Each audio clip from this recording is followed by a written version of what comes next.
In the corporate world, we were constantly told to work harder, లేదంటే learn new skills, certifications చేయండి. ఇవి కామన్గా వినే advices. But there are certain personal habits that help in your profession as well. Today, I want to share 5 personal habits of mine. ఇవి నాకు నా ప్రొఫెషన్లో ఒక మంచి ప్లేస్లో ఉండడానికి హెల్ప్ అయ్యాయి. ఇవి నా ఎక్స్పీరియన్స్లో నేను నేర్చుకున్న విషయాలు. సో ఎవరైనా వర్కింగ్ పీపుల్ ఉంటే మీకు హెల్ప్ అవుతుంది అని నేను అనుకుంటున్నాను.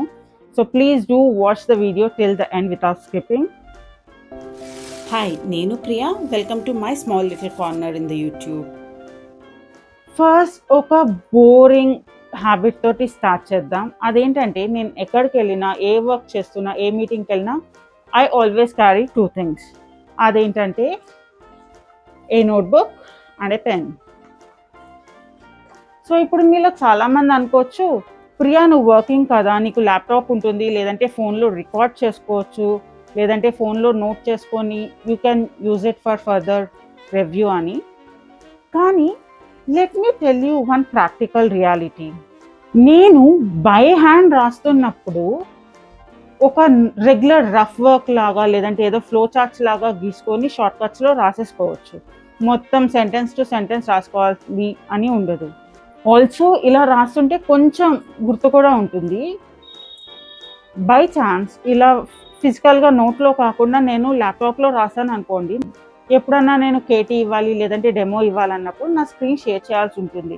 సో ఆ టాపిక్ మీద నేను మాట్లాడేటప్పుడు స్టక్ అయినా లేదంటే ఫంబుల్ అయినా అందరి ముందు నేను రాసుకున్న రఫ్ నోట్ ప్యాడ్ ఓపెన్ చేసి చూసుకొని ఎక్స్ప్లెయిన్ చేయలేను కదా. అదే నోట్లో ఒక పేపర్ మీద క్యారీ చేస్తే that would be easier for me. And also నేను నోటీస్ చేసింది ఏంటంటే, ఎవరన్నా మనకి ఏదైనా చెప్తున్నప్పుడు మనం ల్యాప్టాప్లో రాసుకోవడం కన్నా ఫిజికల్గా నోట్లో రాసుకుంటే వాళ్ళకి అర్థమవుతుంది ఏంటంటే వీళ్ళు మనకి కాన్సన్ట్రేషన్ ఇస్తున్నారు, దే ఆర్ గెటింగ్ ఇన్వాల్వ్డ్ అని. అదే ల్యాప్టాప్లో రాసుకుంటే మీరు వాళ్ళు చెప్పింది నోట్ చేసుకుంటున్నారో లేదంటే మీరు మీ పర్సనల్ వర్క్ చేసుకుంటున్నారో వాళ్ళకి అర్థం కాదు కదా. So I always carry a notebook and a pen. ఇంకా సెకండ్ హ్యాబిట్ వచ్చేసి taking periodic breaks during my working hours. ఒకప్పుడు నా మైండ్ సెట్ ఎట్లా ఉండేదంటే, నాకు ఏదైనా వర్క్ వస్తే దాన్ని కంప్లీట్గా అట్లానే కూర్చొని ఫినిష్ చేసేదాన్ని. కొన్ని కేసెస్లో ఏమైనా ఇష్యూస్ వచ్చినప్పుడు కంటిన్యూస్గా 14 hours 15 hours అంతకన్నా ఎక్కువ కూడా కదలకుండా కూర్చొని వర్క్ చేసిన సినారియోస్ చాలా ఉన్నాయి. ఇన్ఫ్యాక్ట్ చెప్పాలంటే రెస్ట్ రూమ్కి వెళ్ళాలన్నా లెస్ దాన్ 5 minutesలో వచ్చేయాలి అన్నంత ప్రెషర్ తీసుకునేదాన్ని. ఈ హ్యాబిట్ వల్ల నా వర్క్ కంప్లీట్ అవ్వడం పక్కన పెడితే కొన్ని ఇయర్స్ తర్వాత ఐ స్టార్టెడ్ ఫీలింగ్ ఫ్రస్ట్రేటెడ్. నేను ఎందుకు ఇంత వర్క్ చేస్తున్నాను, దీనివల్ల నాకు ఏమన్నా యూజ్ ఉందా, అవసరమా నేను ఇట్లా వర్క్ చేయడం లాంటి కొన్ని నెగటివ్ థాట్స్ వచ్చేవి. ఆ తర్వాత I realise that I have to take breaks. So ఇప్పుడు నేను ఎంత వర్క్ ఉన్నా కూడా అట్లీస్ట్ 2-3 hours ఒక 5 minutes బ్రేక్ అట్లా తీసుకుంటున్నాను. దీనివల్ల ఏమైందంటే నా బ్రెయిన్కి ఒక బ్రీతింగ్ స్పేస్ దొరికింది. సో నా ప్రొడక్టివిటీ కూడా ఇంప్రూవ్ అయింది. స్ట్రెస్తో వర్క్ చేయడం కన్నా కొంచెం బ్రేక్ ఇచ్చి వర్క్ చేస్తుంటే I feel energetic and motivated to work. ఇంకా థర్డ్ హ్యాబిట్, ఇదైతే నా కెరియర్ గ్రాఫ్ని చాలా ఇంక్రీజ్ చేసింది.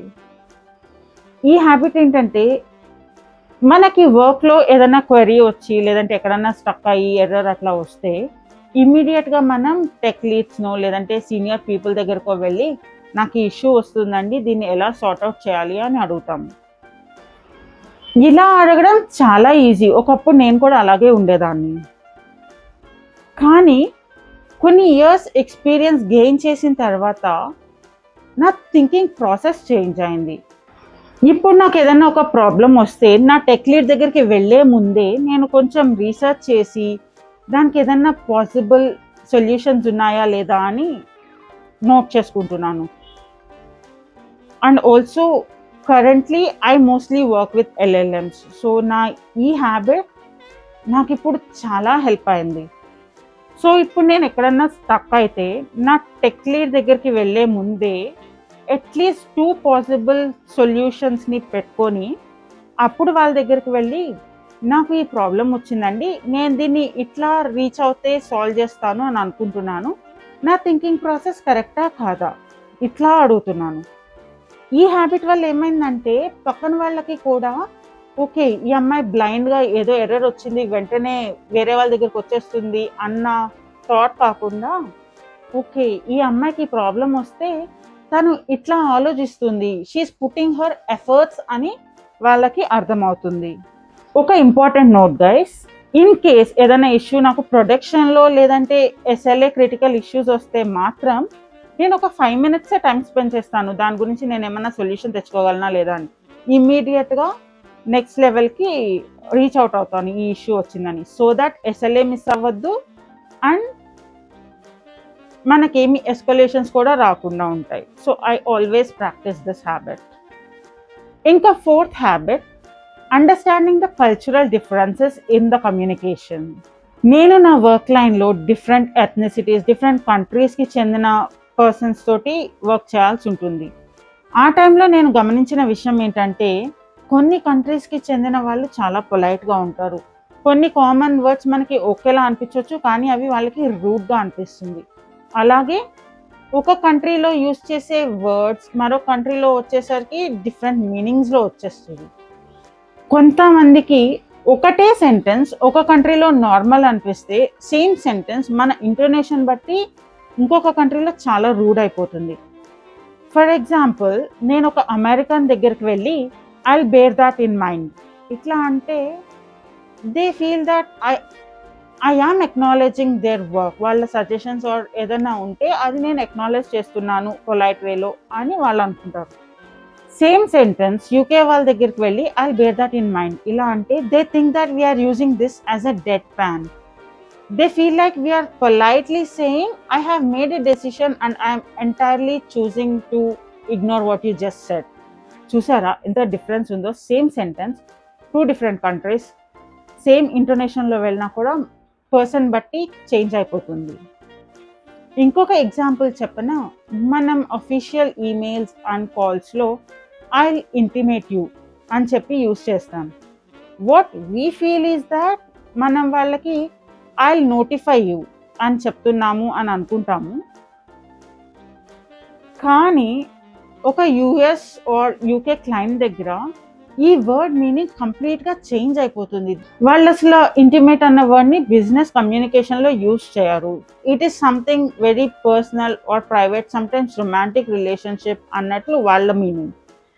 So if you are using this word intimate in a mail you are sending to US or UK client, they might not point at you, but they feel awkward. So next time you know what to use instead of the word intimate. Anyways, ఇలాంటి చిన్న చిన్న nuances నేను observe చేసి నేర్చుకొని నా కమ్యూనికేషన్లో implement చేయడం start చేశాను. I always make sure to use safe words and professional jargons, which shows my global professionalism. ఇంకా last and final habit, cultivating hope. నేను నా కెరియర్ని చాలా చిల్డ్గా ఎలాంటి గోల్ లేకుండా జస్ట్ పాకెట్ మనీ కోసం స్టార్ట్ చేశాను. బట్ ఆ నిబ్బీ ఫేజ్ దాటిన తర్వాత నాకు లైఫ్ గురించి, మనీ సేవ్ చేయడం గురించి అండ్ మనీ ప్రెషర్ గురించి అర్థమైంది. Then I started feeling hopeless. ఏంటి నేను ఇంత ఎఫర్ట్స్ ఇస్తున్నాను బట్ నా కెరియర్ గ్రోత్ అవ్వట్లేదు, ఎక్కడ వేసిన గొంగళి అక్కడే ఉంది అని అంటారు కదా, నేను అట్లాగే స్టక్ అయిపోయాను. So I started feeling hopeless. కెరియర్లో గ్రోత్ అంతా కనిపించేది కాదు. అండ్ నేను వన్స్ ప్రెగ్నెంట్ అయ్యి మదర్ అయ్యాక నేను నా బేబీకి ఎక్కువ టైం ఇవ్వలేకపోయేదాన్ని. I had to sit and work continuously. So and corona టైంలో జరిగింది ఇదంతా. So I started feeling completely hopeless.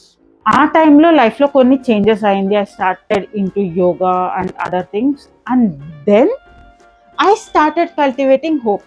నా బ్రెయిన్ని నెగటివిటీ నుంచి కొంచెం హోప్ఫుల్ సైడ్కి మార్చుకోవడం స్టార్ట్ చేశాను.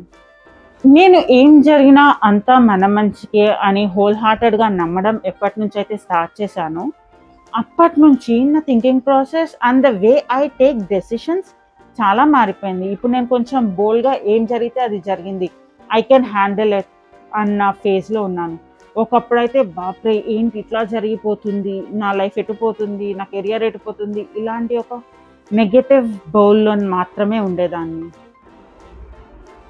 సో ఇలా హోప్ఫుల్గా ఉండడం వల్ల పర్సనల్ లైఫే కాదు, ప్రొఫెషనల్ లైఫ్లో కూడా నేను చాలా మంచి పాజిటివ్ రిజల్ట్స్ చూసాను.